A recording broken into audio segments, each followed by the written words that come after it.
Good morning and welcome, children. In today's English classroom for class 12, I have taken up one poem from Flamingo, A Thing of Beauty. We'll try to understand this poem in two parts, part 1 and part 2, A Thing of Beauty by John Keats. First, we'll try to understand about the poet. John Keats was a British romantic poet. Although trained to be a surgeon, Keats decided to devote himself wholly to poetry. Keats' secret, his power to sway and delight the readers, lies primarily in his gift for perceiving the world and living his modes and aspirations in terms of language. He was popular among the reader due to his capacity to perceive the world and to picturize and to represent and to convey the things to the reader, in terms of language. The following, the poem A Thing of Beauty, is an excerpt from his poem Endymion, a poetic romance. The poem is based on a Greek legend in which Endymion, a beautiful young shepherd and poet who lived on Mount Latmos, had a vision of Cynthia, the moon goddess. The enchanted youth resolved to seek her out and so wandered away through the forest and down under the sea. Due to his love for Cynthia, Endymion, he look after her everywhere, and thereby his the perception of the poet about beauty has been expressed through Endymion. So this is the whole idea about this poem, A Thing of Beauty. Now we will see the poetry first. The poem we will read, and total 4 stanzas are there. So 2 stanzas we will do in this today's lesson, and next 2 we will do in my next class. So A Thing of Beauty. A thing of beauty is joy forever. Its loveliness increases, it will never pass into nothingness, but will keep a bower quiet for us, and a sleep full of sweet dreams and health and quiet breathing. Therefore, on every morrow, are we wreathing a flowery band to bind us to the earth? Spite of disburdens of the inhuman dearth of noble nature, of the gloomy days of all the unhealthy and over-darkened ways, made our searching. Yes, in spite of all, some shape of beauty moves away the pall from our dark spirits. Such the sun, the moon, trees old and young, sprouting a shady boon. For simple shape, and such are daffodils with the green world they live in, and clear rills that for themselves a cooling covered make against the hot season. The mid-forest brake, rich with the sparkling of fair musk rose blooms, and such too is the grandeur of the dooms we have imagined for the mighty dead. All lovely tales that we have heard or read, an endless fountain of immortal drink pouring onto us from the heaven's spring. So this is the poem. Now we'll try to understand first 2 stanza wise. First stanza we'll do now. Before that, overall idea about the poem A Thing of Beauty, what actually the poet wants to convey to the reader. The poem A Thing of Beauty by John Keats is a revolution against the conventional reality. According to Keats, there is a difference between ordinary entity and an object of beauty. Although the effects of an ordinary object are momentary to our senses, they do not remain long in our minds and fade away with the time passes. But on the other hand, the effects of the things of beauty permanently charmed to our senses. They do not fade with time and stays in our senses. No time and space can put an end to the effect of the beauty of objects. Keats defines the sun, the moon, the old trees, the daffodils, the cleared streams, and the forest, which are rich with good-looking flowers, as the objects of beauty. These objects always appeals to our minds, and to nothing, neither time nor space, can make us unable to summon up them. So what is the whole idea about this poem is that he actually glorifies, adores, describes the thing of beauty, and try to send a message to the world, to the readers, that a thing of beauty is different from the ordinary things. Thing of beauty never fade away. Its beauty always increases. It magnifies continuously, perennially, and eternally. Okay? Unlike the ordinary thing, it never fades away with the time. Okay. Now we will go to the setting of the poem and try to understand. Then after come to the the poetry stanza 1 and 2. The setting, a thing of beauty. The setting of the poem is a countryside scene of trees, rivers, shepherds, and sheep. This is although very much common in the poetry of John Keats. The poem tells about how nature and its wonder captivate us and take away all the sorrow that surrounds us from time to time. Now stanza-wise explanation. First we will take up first 5 lines. Okay. A thing of beauty is a joy forever. Its loveliness increases. It will never pass into nothingness, but will keep a bower quiet for us and a sleep full of sweet dreams and health and quiet breathing. How he describes a thing of beauty? It's a joy, source of joy forever, and its loveliness never, its loveliness increases and never decreases. It will never pass into nothingness. It never diminishes. Okay, but will keep a bower quiet. What does a thing of beauty provide us? A thing of beauty provides us a shady place, which is safe, which is healthy, which is a boon for us, is a blessing for us. So this is the characteristic of a thing of beauty. These are the characteristics rather of the things of beauty. Meaning, bower, a shade place under the tree.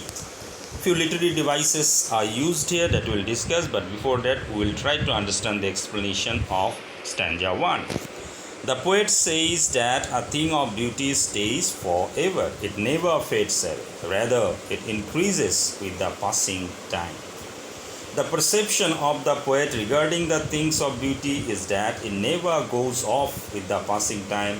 Rather, it beautifies more and more. For the poet, a thing of beauty is like a beautiful shady tree under whose shade all the creature can sleep peacefully and enjoy good health. Okay, this is the explanation of stanza 1. Now we will try to see the literary devices used here. First, the rhyme scheme. Okay, what is the rhyme scheme used here? A, B, B, C. Okay, the words, if you see the last line, last word of each line: forever, never, keep, sleep, breathing. Okay, forever are, then never are, so A, then keep, paw sound has been repeated in keep and sleep, so B, and new sound comes here with the breathing, ing sound, that's why this is C. Okay, now alliteration, use of consonant sounds at the start of two words which are close in series. Okay, sleep well, so S sound has been repeated, sleep. Okay, for example, and a sleep full of sweet dreams, so sleep and sweet. Metaphor, is a comparison, rather inclined comparison, not very much open like the simile. So power quiet, okay, how it is example of metaphor. Calmness of the power is compared to the coming effect of a beautiful thing. So that's why this is an example of metaphor. Okay, now we'll go to stanza 2. In stanza 2, therefore, on every morrow are we reading a flowery band to bind us to earth, spite of discordance, of the inhuman dearth of noble nature, of the gloomy days, of all the unhealthy and over-darkened ways made for our searching.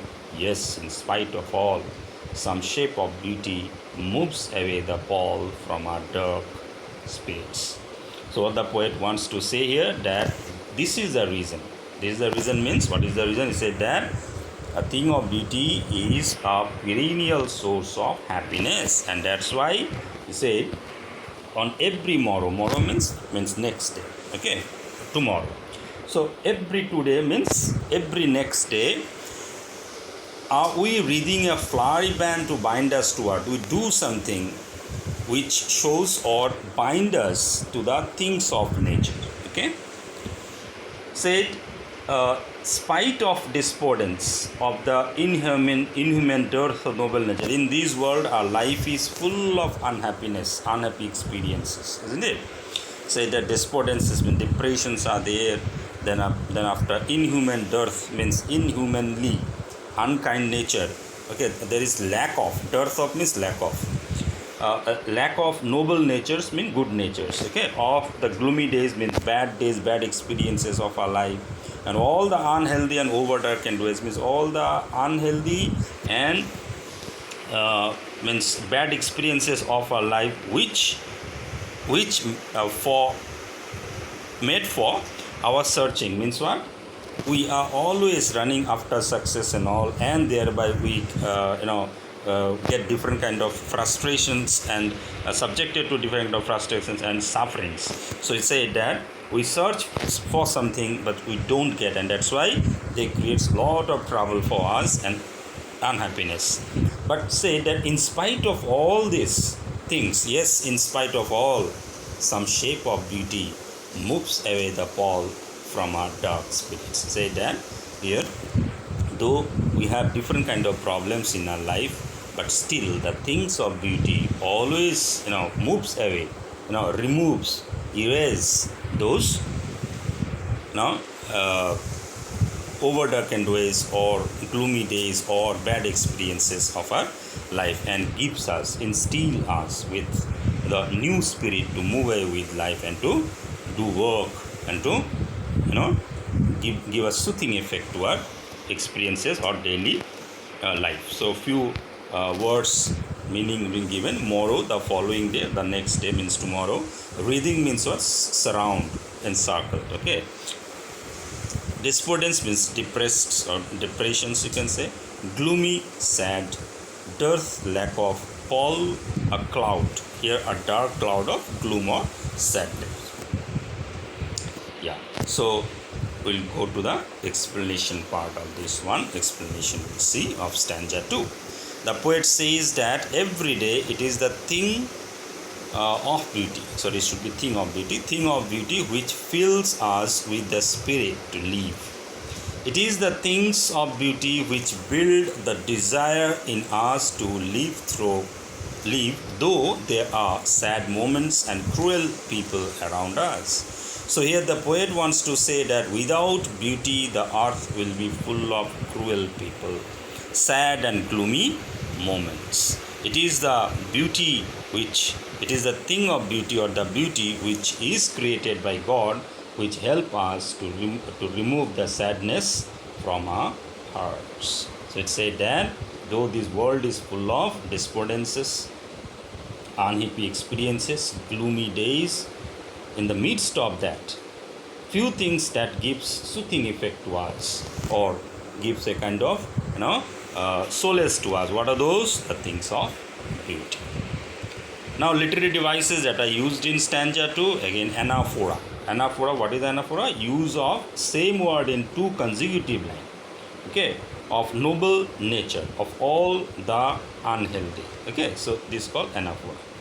Alliteration, use of consonant sound at the start of two words which are close in cities that we already discussed. Be in band, bind, and in noble nature as in some shape. Metaphor, wreathing a flowery band. The beautiful things of our life bind us to the earth. So this is the point of comparison. Imagery used, creating a sensory effect of beautiful things lined up in a string. Okay, a flowery band to bind us. So this is the image created by the poet. Inversion, normal order of word is reversed. This is called inversion. Are we reading a flowery band? What should be the correct sentence? That we are reading a flowery band. But the poet has used as are we reading a flowery band, though it is not a question. So that's why this is called inversion. Okay, these are the literary devices used here. Few new words that have been used in these two stanzas. Bower, a pleasant shady place under trees or climbing plants. Then morrow, the following day. Reading, covering or to encircle. Then spite, desire to offend or annoy someone. Despondence, disheartened, hopeless. Noble, of superior quality, having high moral principles. Then Paul, a cloud here, a dark cloud of gloom or sadness. Then spirits, the soul, where lie our emotions and character. Now, important lines and expressions of these two stanzas. Okay. Now, pass into nothingness. It means what? A thing of beauty will never become valueless. Okay. Will keep a bower quiet for us. It means what? A thing of beauty provides a pleasant shelter, a place in the shade under a tree for us. Next, on every morrow, are we reading a flowery band to bind us to earth? Means every morning, next day, we weave garland of flowers to bind us to earth. This is actually symbolic. It's not required always that we will weave garland, but this is what that we do something through which we associate ourselves with the things of nature, and things of nature means things of beauty. Okay, yeah. Now, spite of despondence, human beings always try to bring bitterness and disappointment in others' life. This is the nature of human being, in spite of despondence. Dearth of noble nature, lack of great qualities or good qualities or noble qualities.